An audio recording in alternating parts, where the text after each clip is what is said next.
If I were to ask you to describe a charming character, who would come to mind first?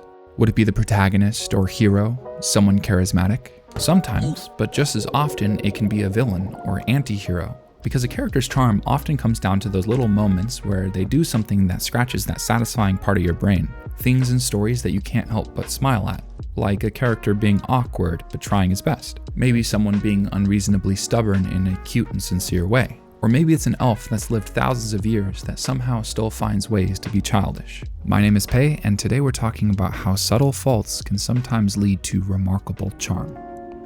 Charming stories are kind of enigmatic. It's hard to put your finger on what exactly makes something so charming. It's kind of like explaining a joke. But sometimes stories come along and do something so well that it's obvious. Frieren Beyond Journey's End, which is an incredibly charming show, is a perfect example of this. Storytelling is a subjective art form. That doesn't mean you can't try to look at stories through an objective lens, it just means that you will always be influenced by taste and opinion. There's no absolute, just general perception and the individual cases people make for specific pieces of art. And when looking at components of stories, some things are more tangible than others. Take for example writing. Grammar sides more on the objective, and prose starts to slide more into the subjective. And I think in that ballpark of more subjective and less tangible aspects of storytelling is charm. Frieren is a show that I've seen a lot of people praise for having charming writing and characters, and I do think that I found a major contributing factor to that charm: good character faults. A common issue for inexperienced writers is creating perfect characters, but a fundamental part of stories, with some exceptions, is change. A common type of change in stories is character arcs and development, and for a character to develop, there has to be room to grow. This is one of the fundamental parts of why character faults are so important. However, it's not the only benefit to writing flawed characters. Imperfect characters are constantly used to set up conflict or create stakes. They can be obstacles or set up a redemption arc. And more than anything, imperfection is realistic. In reality, humans are flawed. So well-placed, realistic imperfections can help audiences suspend their disbelief. And even in some situations, well-placed faults can lead to incredibly charming characters. So essentially, I'm arguing that there are many potential benefits to writing characters with clear faults. To some people, this might be obvious, but to others, it might feel weird that giving an audience potentially reasons to dislike a character can actually contribute to them being more likable. So let's apply these lines of logic to Frieren. Not just the show, but also the character. More tangible examples might help clarify my argument. And I want to narrow the scope a little bit, so today we're going to primarily be focusing on just episode 4. But I do think that these writing decisions permeate throughout the entire series. I'm sure you'll have your own examples come to mind too. Frieren isn't the only character in this story with well-written faults, but I do think she's the most important. Given her background and abilities, if Frieren was perfect, I think it would lead to a really boring story. And I also think this archetype of the everlasting elf in fantasy is so often mishandled. It feels like they're constantly written to be beautiful and perfect and wise, or harsh and cold. Which is funny because Frieren kind of does both of those things, but they navigated it so much more eloquently. Let's start with something that's simple but stupid.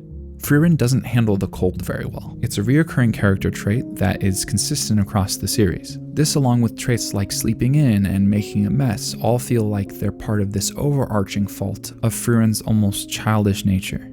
It leads to this incredibly interesting character dynamic where Fern very often fills the function of Frieren's mother. There's something about the irony of it that I find actually very funny, which leads nicely into this other idea which I actually originally found in a Reddit discussion. This user, Aaron Is Not a Devil, specifically talks about this idea of the difference between a long lifespan and a long youth. In some ways, Frieren as a character feels a bit like an oxymoron. She's lived for thousands of years and also sometimes very childish. And then there's this recurring thing that happens that's really interesting with Hyder and a couple other characters where as they age around her, they treat her with this reverence because she's wise and has lived thousands of years. But they also treat her like she's in the peak of her youth because the character kind of is. In many ways, she feels 26, which is maybe me projecting because I'm 26. And actually, if you look at the central conflict in this story, it kind of reminds me of mishandling responsibility as a young adult and kind of realizing it was a mistake, regretting the decision. Like having not called your mom enough. Except in this situation, it's not her mom, it's a beautiful, kind, and very vain hero who shared a 10-year adventure with her and taught her many lessons, and then died. Now this youthfulness we actually see explored a lot in this episode, and it's fun. It works really well and somehow becomes very charming. There's something almost humanizing about it. which is kind of a weird thing to say about the main character of one of your favorite stories. But Frieren's arc is built around the fact that she struggles to connect with those around her. When I saw them representing those difficulties, I was worried that they would make her an uninteresting character, but she's so expressive, and I love it. Take, for example, episode 4. Once again, it's broken into 2 major segments, but today we're just talking about the first. Frieren and Fern take on a longer job to clean up a beach with tons of shipwrecked litter. In exchange, they'll get a tome written by the historic mage Flamma. Now, this is a really cool moment because it's so multifaceted. There's 3 things this shows. The first is that Fern knows that it's not a legitimate tome. Fern, having learned her lesson from last week, is starting to read her history books and understand theory better. Her lessons have taught her that all tomes from Flamme are fakes. Second, this foreshadows the end of episode 4, but that's for next week. And finally, this means Frieren is willing to do this work for essentially no compensation. Frieren originally says that this is just to help someone in need, but when Fern presses her, she admits that it's also a bit self-serving. This job represents something more significant to her. It's part of retracing her old journey. Now, this is where I think things get really cool. They start to reveal all those faults that I was talking about before, Frieren's childish tendencies. And outside of the charm it brings to the character, it also serves the plot.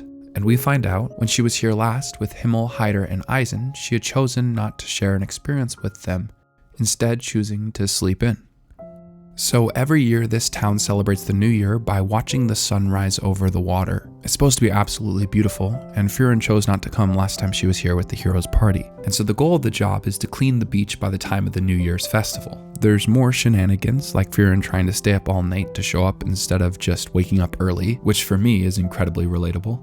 And pretty immediately, she fails, falling asleep. But Fern gets her out of bed and to the beach for the sunrise. To my surprise as the audience member, the sunrise ends up being a little bit unremarkable, comparable to many of the other beautiful views we've seen in the show so far. But there is a cool lesson: value in the shared experience. This little story is slow, and I don't think offers a huge amount of substance outside of the impact of the final scene, when Frieren sees the value in the sunrise simply in Fern's expression. Which is why I stand by this video so much, because as I rewatched this episode, I found myself completely engaged, primarily because of that charm. And then somehow they found a way to incorporate those little charming moments into crucial plot points. It's a simple and concise story, and it ties beautifully into what comes next, the central A-plot of the entire season. But I don't think this story is about the plot.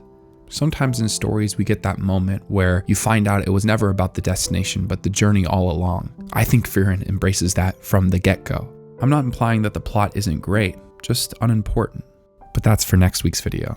Because Frieren is an incredibly character-driven story that wouldn't be the same or hit so hard without its incredible charm.